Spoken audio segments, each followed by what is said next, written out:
ये एक मंजिल है तो रास्ते भी होंगे और एक मेंटर भी जो मुश्किलों को आसान बना दे। नतीजे संयोग नहीं होते, दूसरों से बेहतर स्कोर होते हैं। GS Score, an institute for civil services. Good career is a process, and mentoring at GS Score is driven by primarily two objectives. One is empowerment and another is excellence. This is what we are known for. कामयाबी की राह पर 1000 से भी ज्यादा निशान। GS Score।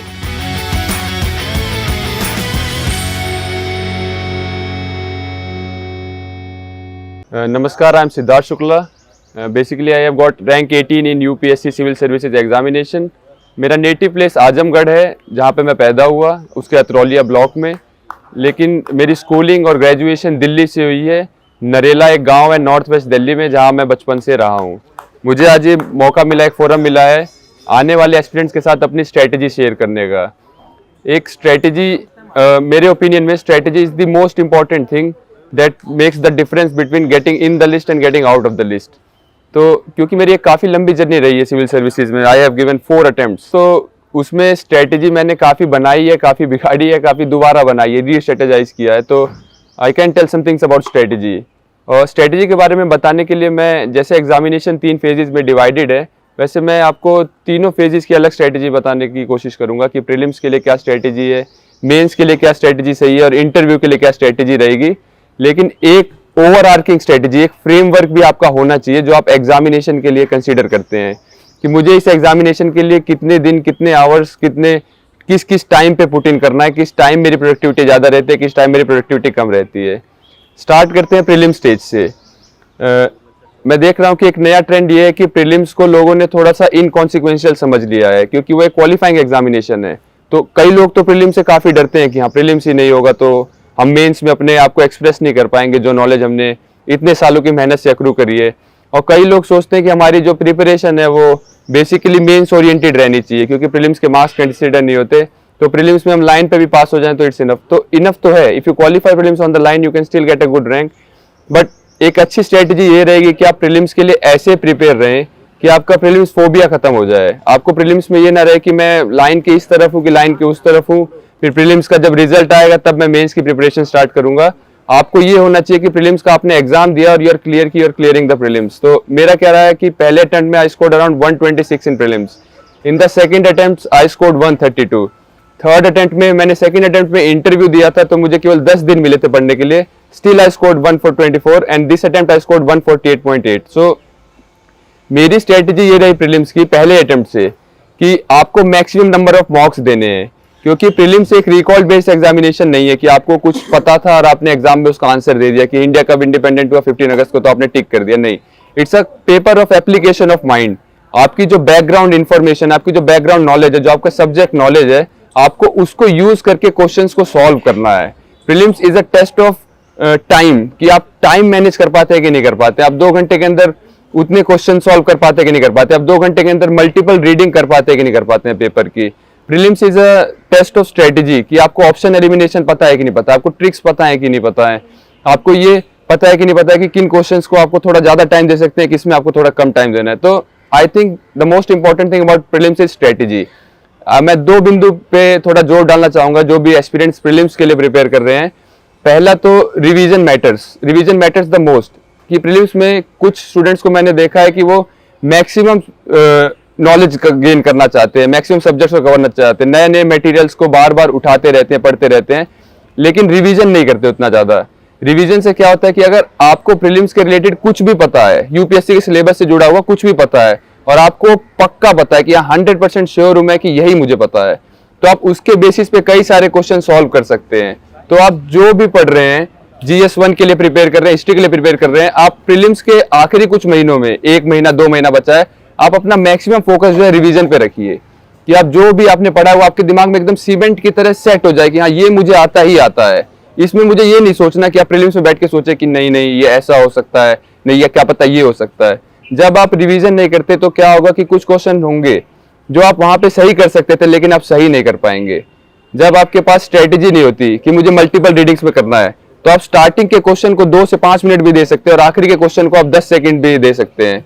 और जबकि ये एक एकदम गलत स्ट्रेटेजी है, हर क्वेश्चन के मार्क्स सेम है, तो आप सारे क्वेश्चन को बराबर टाइम देने की कोशिश करिए। तो मेरा एस्पिरेंट्स को ये सुझाव रहेगा कि प्रीलिम्स के लिए सबसे पहली चीज आप करिए कि आप अपने रिवीजन पे ध्यान दीजिए। एक शेड्यूल बनाइए कि हाँ मुझे ये रजिस्टर है या ये हिस्ट्री है, ये पॉलिटी है, इसका रिवीजन इतने दिन तक करना है। और रिवीजन कैसे करना है उसकी भी एक स्ट्रेटेजी बनाइए कि हाँ मैं इस पेन से मार्क करूंगा, जो इंपॉर्टेंट चीज है उसको साइड में लिख दूंगा ताकि आखिरी में मैं एक ग्लांस में रिवाइज कर जाऊं। दूसरा most important pillar for prelims preparation revision के बाद, और रिवीजन की स्ट्रेटेजी बनानी है और रिवीजन करना है, यही प्रीलिम्स का एक तरह से गोल्डन एरो है। दूसरा गोल्डन एरो है मॉक्स। मैंने पहले अटेम्प्ट में जब था मैं कोचिंग कर रहा था और आखिरी के समय में सेल्फ डाउट आता है कि हाँ प्रीलिम्स हो भी पाएगा कि नहीं हो पाएगा, तो मैंने मॉक देने शुरू करे। In the starting I was not scoring good in the मॉक्स, तो आई फेल्ट कि यार क्या पता मैं क्लियर ना कर पाऊं। लेकिन मॉक्स में बेस्ट चीज क्या है कि वो आप अपनी मर्जी से देते हो। अगर आपके आज 70 नंबर है, आपको लग रहा है आप क्लियर नहीं कर पाओगे, तो आप उसी दिन 2 और दे सकते हो जिसमें आप 90 ला सकते हो और 100 ला सकते हो, जिससे आपको थोड़ा यकीन हो जाए कि हाँ मैं क्लियर कर दूंगा। तो मैंने पहले अटेम्प्ट में क्या किया कि मैंने कम से कम 100 मॉक्स लगाए। स्टार्टिंग में I was scoring around 70 to 80, लेकिन धीरे धीरे जब फाइनल स्टेजेस में गया तो I was scoring 110 and 115 comfortably, और मेरा स्कोर प्रीलिम्स में उससे ज्यादा रहा। मेरा यही एडवाइस रहेगा कि आप मैक्सिमम नंबर ऑफ मॉक्स देने की कोशिश करिए। जब भी आप प्रीलिम्स की तैयारी करते हैं अपने वीकली शेड्यूल में 2 या 3 दिन पे, मैं तो कहूंगा कि डेली भी अगर आप एक मॉक देना चाहें, फुल लेंथ मॉक देना चाहें, सेक्शनल देना चाहें, तो वो आपकी प्रिपरेशन के लिए बहुत अच्छा रहेगा। why am I emphasizing mocks? Because first of all mocks आपको ये बताएगा कि आप किस लेवल की आपकी तैयारी चल रही है, और जब आप मॉक से अपनी तैयारी को गॉज करेंगे तो एक हफ्ते बाद अगर आपके नंबर नहीं बढ़े तो आपको ये पता चलेगा कि हाँ मेरी तैयारी जो है वो एक सही डायरेक्शन में जा रही है कि नहीं जा रही है। दूसरा, it will tell you the areas where you can focus, कि इन्वायरमेंट में आपके मार्क्स कम रह रहे हैं, हर अटेम्प्ट में कम रह रहे हैं मॉक के, तो आपको ये होगा कि हाँ मुझे इन्वायरमेंट पढ़ना है। इन्वायरमेंट में भी इन्वायरमेंटल लॉज में आपके मार्क्स कम रह रहे हैं, तो आपको ये रहेगा कि मुझे इन्वायरमेंटल लॉज पढ़ना है। तो मॉक्स के हिसाब से आपकी ये स्ट्रेटेजी बनेगी कि आप किस एरिया ऑफ प्रिपरेशन को आपको ब्रश अप करना है, किस पे आपको और मेहनत करनी है। दूसरा, mock would tell you about time management. तीसरा, perfect practice makes man perfect. ये हमारे WT के इंस्ट्रक्टर है RN सिंह जी नीसा पे, उन्होंने मुझे ये बताया था कि perfect practice makes man perfect. अगर आप परफेक्ट प्रैक्टिस करेंगे तो जब आप प्रीलिम्स में एग्जाम देने जाएंगे तो आपको ये रहेगा कि मैं कुछ बहुत एक्स्ट्राऑर्डिनरी नहीं करने आया हूँ। जो काम मैं डेली करता हूँ, मैं तो डेली ये 2 घंटे में 100 क्वेश्चन को सॉल्व करता हूँ, अपने मार्क्स देखता हूँ कि हाँ कितना आ रहा है, कट ऑफ क्लियर कर रहा हूँ कि नहीं कर रहा हूँ। जो काम आप डेली करते हो उसका आपका फोबिया खत्म हो जाएगा, it will be easy for you on the day of the examination. Third, जो फायदा है मॉक्स का, they tell you the tricks of the game. Option eliminate कैसे करना है, कुछ ऐसे टर्म्स रहेंगे ऑप्शंस में, ऑलवेज, नेवर, एब्सोल्युटली, जिनको देखते ही आपको पता लग जाना चाहिए कि हाँ ये तो क्लॉज गलत लग रहा है। So that's about prelims. Prelims में आपको रिवीजन और मॉक, मैं फिर से एम्फसाइज करूंगा, revision mock, revision mock, revision mock, RM, this is the key to prelims. अब थोड़ा आगे बढ़ते हैं, हम नेक्स्ट लेवल ऑफ एग्जामिनेशन जाते हैं, मेंस। जो सबसे इंपॉर्टेंट अगर कोई स्टेज है एग्जामिनेशन का तो वो मेंस है, क्योंकि प्रीलिम्स तो आपने क्लियर कर लिया, क्वालिफाई किया, अगर आपने अच्छे मार्क्स से क्वालिफाई किया तो आप नेक्स्ट डे से ही पढ़ाई शुरू कर दो। लेकिन मेंस एक ऐसी चीज है जिसकी प्रिपरेशन टाइम मांगती है, डिमांड करती है। ऐसा नहीं होगा कि अगर आपकी प्रिपरेशन केवल प्रीलिम्स ओरिएंटेड है तो आप 3 महीने में पढ़ के मेंस में बहुत अच्छा स्कोर कर देंगे। मैंने 2019 में सबसे बड़ी गलती मेरी यही थी कि आई नेवर इवन एक आंसर भी नहीं लिखा था जब मैंने पहली बार मेंस दिया था। तो मैं प्रीलिम्स क्लियर किया, विजन के मॉक देने गया, आई गॉट अराउंड 48 नंबर। पूरी तरह से डिसअपॉइंटेड सेटेड था कि अब क्या करना है। धीरे धीरे अपने नंबर इंप्रूव करे, लेकिन मेंस क्लियर नहीं हो पाया। तो मेंस की स्ट्रेटेजी आपकी ये होनी चाहिए कि आपने प्रिपरेशन स्टार्ट करी तो आप उसी टाइम अपने 4 या 5 या 6 रजिस्टर बना लीजिए, जिसमें आप अपने जो एग्जाम्स है GS 1, 2, 3, 4 उनका सिलेबस लिख दीजिए। एक रजिस्टर पे लिख दीजिए GS 1 का सिलेबस ये है, एक पे GS 2 का सिलेबस लिख दीजिए, GS 2 का रजिस्टर है, एक पे GS 3 का सिलेबस लिखिए, GS 3 का रजिस्टर है, GS 4 का लिखिए। और टॉपिक वाइज नोट्स बनाइए आप मेंस के लिए, जैसे कि historical underpinnings of the constitution एक टॉपिक है GS 2 के सिलेबस में, तो आप उस पे नोट्स बनाइए कि हाँ गवर्नमेंट ऑफ इंडिया एक्ट 1935 की ये की पॉइंट्स हैं। दूसरा, मेंस के लिए सबसे जरूरी आंसर राइटिंग। जो यंग स्टूडेंट्स हैं जो आंसर राइटिंग को बस शुरू ही करने जा रहे हैं, उनके अंदर एक क्या मिथ हो गया कि आपको एकदम ही जो क्वेश्चन आएगा यूपीएससी में एकदम उसी के लेवल के आंसर राइटिंग से आपको स्टार्ट करना है कि एकदम हाई फाई क्वेश्चन रहेगा, ऐसा नहीं है। आप आंसर राइटिंग स्टार्ट करने जा रहे हैं, आप इंजीनियरिंग बैकग्राउंड से आए हैं या आप किसी और बैकग्राउंड से आए हैं, तो आपको सब्जेक्टिव आंसर लिखने की आदत आपकी थोड़ी कम हो जाती है। तो आप सब्जेक्टिव आंसर लिखने की शुरुआत कहाँ से करें? आप एनसीईआरटी उठाइए। जो प्रिपरेशन स्टार्ट करता है वो एनसीईआरटी के पीछे जो क्वेश्चन दिए हैं उनसे व्हाट इज एनवायरनमेंट का भी आंसर आप लिखना शुरू करते हैं, तो एक तरह से आप आंसर राइटिंग की प्रैक्टिस कर रहे हैं। थोड़ा जब आप एडवांस स्टेज पे पहुंच जाएंगे आंसर राइटिंग की, तो हर सिविल सर्विस एस्पिरेंट से कहेंगे कि मॉक टेस्ट मेंस के भी बहुत ज़्यादा मैटर करते हैं। पिछले अटेम्प्ट में मैंने अराउंड 32 मॉक्स दिए थे, उससे पिछले में मैंने अराउंड 50 मॉक्स दिए थे मेंस का, एसए का और ऑप्शनल का मिला के, और इस अटेम्प्ट में भी मेरे अराउंड 30 मॉक्स थे। तो मेंस में भी अगर आपको 3 घंटे लिखना है वहां पे जाके, फिर 2 घंटे के ब्रेक के बाद 3 घंटे और लिखना है GS 1-2 के दिन और GS 3-4 के दिन, तो जितना आपकी प्रैक्टिस रहेगी उतना अच्छा हाथ आपका एग्जामिनेशन में भी चलेगा। अगर आपकी प्रैक्टिस नहीं है तो कुछ क्वेश्चन आपसे छूट जाएंगे। और अभी मेरे दोस्त हैं जिनका काफ़ी का सिलेक्शन हुआ है, तो 10 नंबर से वो डिफरेंस आ जाता है कि आप IRS बनेंगे कि IPS बनेंगे। तो एक था वो कहता कि वो आखिरी के 2-3 क्वेश्चन और लिख दिए होते। तो मतलब ये है कि आपको मेंस की प्रैक्टिस ऐसी करनी है कि एग्जाम के दिन आप किसी भी ऑड सिनेरियो में ना रहें कि आपसे एक क्वेश्चन रह जाएगा या आपसे आधा क्वेश्चन रह गया या आप किसी क्वेश्चन को मिस इंटरप्रेट कर गए। मेंस की आंसर राइटिंग की कीज तो मतलब इजीली अवेलेबल है कि आपको कीवर्ड्स कैच करने हैं, उसके हिसाब से हेडिंग बनानी है, उसके हिसाब से आंसर बनाने हैं। एक एडिशनल चीज़ मैं आपको ये बताना चाहूँगा, जो भी मेंस के एस्पिरेंट्स हैं, कि आप टॉपर्स आंसर कॉपी को अपना गाइड बनाइए। मैंने पहले 2 अटेम्प्ट में कोशिश ये करी कि मैं मेंस में थोड़े एक्स्ट्राऑर्डिनरी आंसर लिखूंगा, बहुत सारे कोट करूंगा लोगों को कि इन्होंने ऐसा कहा, इन्होंने ऐसा कहा, ये किया, वो किया। लेकिन फिर मैंने सोचा कि ये स्ट्रेटजी वर्क नहीं कर रही, तो मैंने सोचा कौन सी वर्क कर रही है। तो एक ही आंसर है आपके पास, वही स्ट्रेटजी वर्क कर रही है जिसको यूपीएससी कहता है कि ये वर्क कर रही है, जिसको यूपीएससी सेलेक्ट कर रहा है उसके आंसर्स की क्वालिटी आप देखिए। मैं ये नहीं कह रहा हूँ कि आप टॉपर्स को इमिटेट करिए, लेकिन उनके आंसर लिखने के तरीके को देखिए कि वो हेडिंग देते हैं, पॉइंट वाइज लिखते हैं, इंट्रोडक्शन कितना होता है उनका, कंक्लूजन कैसा होता है। आप किसी एक टॉपर को मत पकड़िए, लेकिन आप ये कोशिश करिए कि GS 1 के लिए आप कोई ऐसी कॉपी निकालिए जिसमें लगे आपको कि हाँ इस बंदे ने एकदम कम शब्दों में एकदम बढ़िया आंसर लिख के दिया है, और अगर यही फॉर्मेट मैं अप्लाई करूँ अपने लिए तो मैं भी काफी अच्छा कर सकता हूँ। आप उस फॉर्मेट में अपनी क्रिएटिविटी दिखा सकते हैं, आप उसमें फ्लो चार्ट वगैरह जो भी बनाते हैं, आपका जैसा लिखने का मन है आप वैसा लिख सकते हैं, लेकिन एक फॉर्मेट बनाने की कोशिश करिए कि हाँ GS 1 में ऐसा रखना है, GS 2 में ऐसा रखना है, GS 3 में ऐसा रखना है, GS 4 में ऐसा रखना है। एक और चीज मैं इसमें मेंस में जोड़ना चाहूंगा कि आप प्रैक्टिस को भूलिए मत और टॉपर्स की आंसर कॉपी को आप अपना एक स्टैंडर्ड फॉर्मेट बनाइए। मेंस के लिए एक और प्रॉब्लम रहती है कि हम स्ट्रेटेजाइज नहीं कर पाते प्रॉपरली। मेंस इतना बड़ा हो जाता है, ये GS 1 है, 2 है, 3 है, 4 है, एसए ऑप्शनल है, तो कभी कभार क्या होता है हम अनबैलेंस्ड हो जाते हैं। ऑप्शनल को बहुत ज्यादा टाइम दे देते हैं, एसए को कम टाइम दे पाते हैं। जैसे मैंने पहले 2 अटेम्प्ट में क्या किया था, मैं 2 एसए लिख के एसए का पेपर देने चले गया था, डिड नॉट स्कोर गुड। फिर मैंने पहले 3 अटेम्प्ट में भी क्या किया, मैंने सोचा कि मैं हिस्ट्री ऑनर से पढ़ा हुआ हूँ, डिपार्टमेंट का टॉपर रहा हूँ, खालसा कॉलेज, तो फिर मैंने ये सोचा कि मुझे हिस्ट्री ऑप्शनल के लिए ज्यादा एक्स्ट्रा पढ़ने की क्या जरूरत है, मुझे उसके लिए टेस्ट सीरीज ज्वाइन करने की क्या जरूरत है। लेकिन ये गलत था। मैंने इसको जब मेरा 3rd अटेम्प्ट में मेंस नहीं निकला तो मेरे पास थोड़ा टाइम था सोचने के लिए कि क्या गलतियां कर रहा हूँ। तो मैंने सबसे पहली गलती ये देखी कि मैं मेंस के लिए प्रिपेयर तो कर रहा हूँ एकदम शिद्दत से, लेकिन मैं अनबैलेंस्ड हूँ। मैं जीएस को ज़्यादा तवज्जो दे रहा हूँ, ऑप्शनल को कम दे रहा हूँ, एसए को कम दे रहा हूँ। Then in the 3rd attempt मैंने एसए की भी टेस्ट सीरीज ली, ऑप्शनल की भी ली, मेंस की भी ली, और तीनों को बराबर टाइम देने की कोशिश करी, and it reflected on in my marksheet.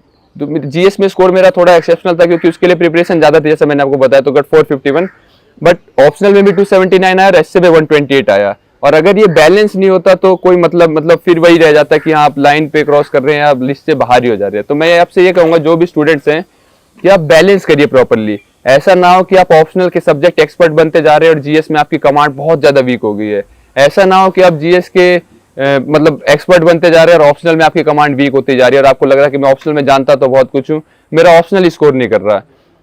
लेकिन प्रिपरेशन को देखिए कि आप ऑप्शनल को उतना टाइम देने की नहीं दे रहे हैं। एसए को अब मैं देख रहा हूँ कि ये ट्रेंड ये हो गया कि अब एसए को इंसान सोचता है कि नहीं ये तो एकदम ट्रूली लक बेस्ड गेम है कि हाँ आपका एसए पसंद आया एग्जामिनर को तो आप नंबर मिलेंगे, नहीं पसंद आया तो नहीं मिलेंगे। ऐसा भी मुझे अपनी प्रिपरेशन के मैं अगर गाइड मानूं तो जब मैंने एसए के लिए उस लेवल की प्रिपरेशन करी कि हाँ हर हफ्ते मुझे 2 एसए लिखने और मैंने लिखे तो मुझे एसए में थोड़ा बेटर स्कोर मिला। तो मेरा यही रहेगा कि आप एसए में ये मत समझिए कि ये लक बेस्ड है, आप अपनी एंड से पूरी कोशिश करिए कि आप एसए के लिए भी बराबर टाइम दे पाते हैं। मेंस में मैं एक बार समराइज कर देता हूँ क्या है। आपको एक तो अपनी स्ट्रेटजी रखनी है बैलेंस्ड की, ऑप्शनल को भी एसए को भी इसको भी टाइम देना है। दूसरा, answer writing is to be a core part of your strategy. कोई भी आंसर हो अपने दिमाग में क्वेश्चन बना के आंसर लिख दीजिए, एनसीईआरटी में लिख दीजिए, कोई किताब ऐसी पड़ी हुई थी रैंडम, उसके पीछे क्वेश्चन लिखे तो उसके आंसर लिखने की कोशिश कर लीजिए, नहीं तो स्टैंडर्ड फॉर्मेट ये रहेगा कि आप टेस्ट सीरीज वगैरह ज्वाइन कर लीजिए। और तीसरा ये रहेगा कि मेंस में भी जो प्रीलिम्स का रिवीजन वाला फैक्टर था आर, वो तो रहेगा ही रहेगा, क्योंकि मेंस में आपको जो कोर पार्ट ऑफ सिलेबस है, जैसे एग्जांपल देता हूँ, GS2 में सिटीजन चार्टर है और ई गवर्नेंस है, कुछ ऐसे कोर पार्ट है जिन पे घूम घूम के क्वेश्चन आते हैं RPA पे।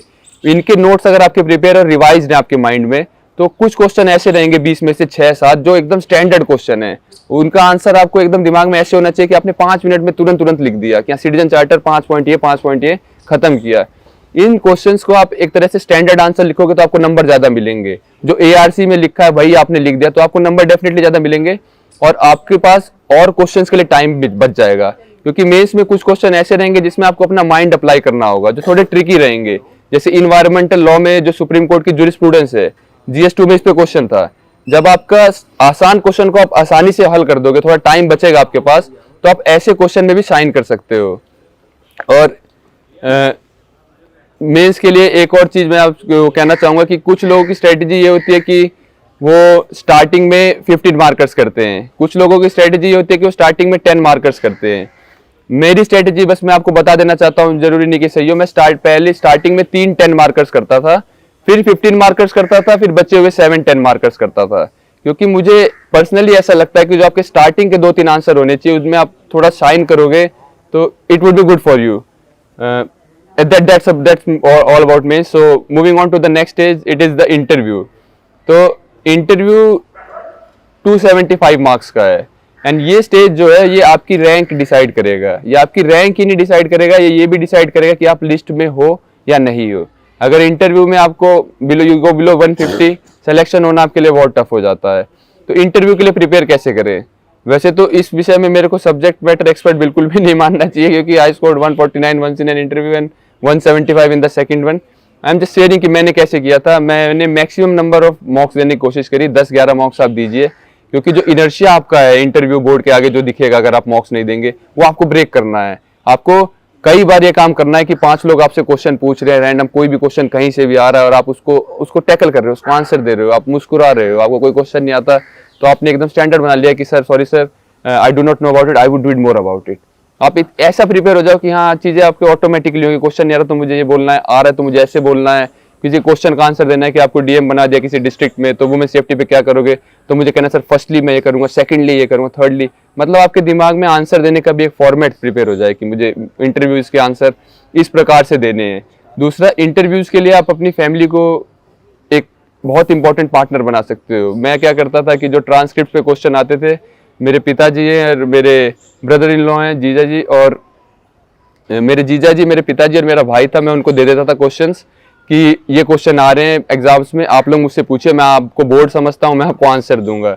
तो इस स्ट्रेटेजी से भी मेरा काफी इनर्शिया ब्रेक हुआ। डेली मैं उनको आंसर देता था, और इंटरव्यू ट्रांसक्रिप्ट में भी जो क्वेश्चन आते थे वो भी कवर हो जाते थे, क्योंकि जेन्युइन चांस होता है कि जो क्वेश्चन पूछे जा रहे हैं वो आपसे भी पूछे जाएंगे। तो ट्रांसक्रिप्ट को आप अपनी फैमिली के साथ एक तरह से उसको कवर कर सकते हैं। तीसरी चीज इंटरव्यू के लिए क्या है कि डैफ आप भरेंगे, डिटेल्ड एप्लीकेशन फॉर्म, उसको काफी अच्छे से सोच समझ के भरना है, क्योंकि उसके बेसिस पे काफी क्वेश्चन आएंगे। मेरी हॉबी फुटबॉल है तो उस पर क्वेश्चन आया, रीडिंग स्पिरिचुअल बुक्स थी तो उस पर क्वेश्चन आया। तो आपका जो डिटेल्ड एप्लीकेशन फॉर्म रहेगा उसको आपको एकदम सोच समझ के भरना है कि मैं हॉबीज में क्या भर रहा हूँ, अचीवमेंट में क्या भर रहा हूँ, और उसके बाद आप उसकी ऐसी प्रिपरेशन रखिए कि डिटेल्ड एप्लीकेशन फॉर्म पे कोई क्वेश्चन आता है तो लगे कि हाँ कोई जेन्युइनली नॉलेजेबल बंदा है। क्योंकि कुछ क्वेश्चन ही ऐसे रहेंगे इंटरव्यू में जिसमें आप शाइन कर सकते हैं, क्योंकि कुछ क्वेश्चन तो ऐसे रहेंगे कि आप अपने माइंड को अप्लाई करके एक आंसर दे रहे हैं, कुछ क्वेश्चन ऐसे रहेंगे कि जो फैक्चुअल हैं, आपको आते हैं तो आते हैं, नहीं आते तो नहीं आते, आते हैं तो भी बढ़िया, नहीं आते हैं तो भी कोई ज़्यादा फर्क नहीं पड़ेगा। लेकिन कुछ क्वेश्चंस ऐसे रहेंगे जिसमें आप शाइन कर सकते हैं, जो आपके एकदम जो आपने चाहा था वैसा क्वेश्चन आ गया, तो उनको ऐसे आंसर देना, उनमें ऐसी प्रिपरेशन रखनी है कि बोर्ड को आप वहाँ इंप्रेस कर सकें।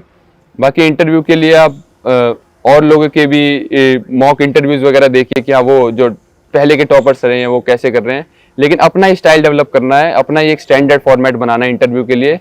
और जो भी बातें हैं, एक इंटरव्यू के लिए मेरी फाइनल एडवाइस ये रहेगी कि इंटरव्यू में जो बचपन में हमें पढ़ाया गया था कि honesty is the best policy, इससे बड़ा लेसन कोई भी नहीं है इंटरव्यू के लिए। आपको कोई भी क्वेश्चन नहीं आता, कुछ भी नहीं आता, हल्का सा भी थोड़ा भी डाउट है तो एक बार पूछ लेना, सर क्या आप यही पूछ रहे हैं? अगर तब भी ऐसा लग रहा है कि मुझे नहीं आ रहा है तो तुरंत sorry sir I do not know about this, I would read more about it, तुरंत सॉरी बोल के आगे बढ़िए।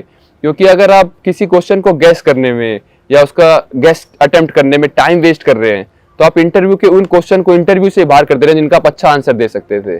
जिसमें भी आपको लगता है कि मैं यहाँ अच्छा आंसर नहीं दे पाऊंगा या मेरी नॉलेज उतनी नहीं है, तो वहीं इंटरव्यू को रोकने की कोशिश करिए कि सॉरी सर मुझे नहीं आता, आप थोड़ा मैं इसके बारे में और पढ़ूंगा। तो that's all about interview. Mock test दीजिए, अपना फॉर्मेट बनाइए और ऑनेस्ट रहना इंटरव्यू में।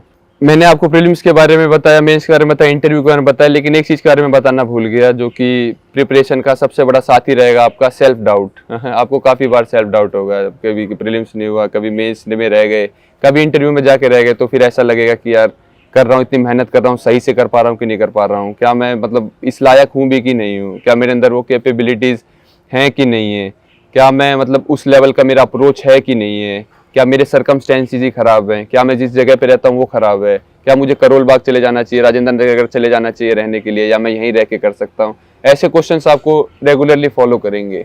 तो इन क्वेश्चंस के लिए आप क्या कर सकते हैं, सबसे पहली चीज़ आप ये कर सकते हैं कि आप अपने माइंड में क्लियर हो सकते हैं कि मैं सिविल सर्विस एग्ज़ाम दे किस लिए रहा हूँ, मेरा पर्पस क्या है इस एग्ज़ाम को देने के लिए। अगर आपको लगता है कि आपका पर्पस ये है कि मतलब आपके माता पिता के चेहरे पे खुशी आ जाएगी, आप देश के लिए कुछ कर सकते हैं, तो उस पर्पस को कभी भी नहीं भूलना है, उसको अपने हार्ट के क्लोज रखना है। आपकी मोटिवेशन यहाँ से नहीं आनी चाहिए कि मैं लवासना में जाके ऐसी फोटो खिंचवा दूंगा या मेरी इंस्टाग्राम की आईडी पे बहुत सारे मेरे फॉलोअर्स बन जाएंगे। लेकिन अगर आपका मोटिवेशन ये है कि मुझे अपने पेरेंट्स के मुंह पे स्माइल देखनी है और अपने एरिया को मैं आगे ले जा सकता हूँ या मैं ऐसी पोस्ट पे बैठ सकता हूँ जिससे मैं काफ़ी लोगों के लिए काफ़ी कुछ कर सकता हूँ, अगर ये आपकी मोटिवेशन है तो आप इसको मतलब अपने दिमाग में एकदम फीड कर लीजिए। जब भी लगे कि हाँ सेल्फ डाउट आ रहा है, होगा कि नहीं होगा, तो एक बार सोचिए कि होगा तो क्या होगा, होगा तो मैं कितना कुछ कर सकता रहूँगा, और काम अपना करते रहिए। दूसरा सेल्फ डाउट का सबसे बड़ा आंसर है कि आप रिजल्ट ओरिएंटेशन छोड़ दीजिए। मैंने देखा है कि काफ़ी जो स्टूडेंट्स हैं उनकी ओरिएंटेशन पूरी रिजल्ट की है, क्या रिजल्ट में निकलेगा तो ऐसा होगा, नहीं निकलेगा तो ऐसा होगा। आप प्रोसेस ओरिएंटेड रहिए कि अगले दिन मुझे 8 घंटे पढ़ने हैं और इन 8 घंटों में मुझे ये टॉपिक्स कवर करने हैं, या मुझे इतने टेस्ट देने हैं, इतने ये करने हैं। जो उस 8 घंटे को अब आप पूरी शिद्दत के साथ देंगे ना, तो आपको ग्रेटिफिकेशन मिलेगी और डोपामाइन रिलीज होगा, वो आपके लिए एक बूस्टर रहेगा। वो जो आपका सेल्फ डाउट है ना, उसको वो काट देगा कि नहीं मैं कर पाऊंगा कि नहीं कर पाऊंगा, मैं कर रहा हूँ, मैं डेली काम को कर रहा हूँ, डेली जो मैं सोचता हूँ उसको पूरा कर रहा हूँ। तो आपकी ये विनिंग हैबिट बन जाएगी कि मैं डेली जीतता हूँ, मैं डेली सोचता हूँ कि 8 घंटे मुझे करना है और डेली उसको करके उठता हूँ। मैं टेस्ट देने की सोचता हूँ, मैं उस टेस्ट को दे के उठता हूँ। मैं टेस्ट में अच्छा स्कोर करने की कोशिश करता हूँ, उसको करके उठता हूँ। तो यही मेरी आपसे एक वो रहेगी कि आप अपने पर्पस को मत भूलिए, और सेल्फ डाउट को अगर आपको हराना है तो be process oriented rather than result oriented. With this I end this session. Thanks to the DKT team for giving me this opportunity to share something with the upcoming aspirants.